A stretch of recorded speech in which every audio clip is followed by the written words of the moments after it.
ดูช็อตนี้ดีๆนะครับผมจะมาแนะนำสายคูโลคาร์บอนอีกหนึ่งตัวนะครับจากค่ายลีนแอลโฟนะครับผมบอกเลยว่าจะโดนตัวนี้ไซส์เกือบ3กิโลครับผมกลืนลงในคอเลย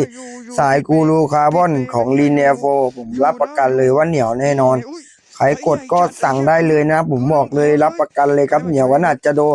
ไซส์เกือบ3กิโลครับกลืนลงในคอยังไม่ขาดแล้วผมยกลอยขึ้นมาเลยครับ เดี๋ยวผมจะปักตะกร้าไว้ให้นะครับอยู่ด้านล่างซ้ายมือเลยนะครับหมดเสียเวลากดสั่งกันได้เลยนะครับก่อนที่ของจะหมดครับผมกลืนลงคอไปเลยโอ้โหป้าลบลือโอ้ยเฮียกลืนลงในคอเลยว่ะสายกูรูคาร์บอนโคตรเหนียวเว้ยเฮ้ยไอ้เฮียเอาจนได้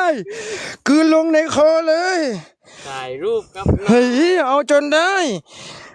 แม่งเอาจนได้ตัวใหญ่ไอ้เหี้ยกลืนลงในคอเลยโอ้ยมีสายสี่อ่ะตัวเนี้ยกลืนลงในคอเลยว่ะโอ้โห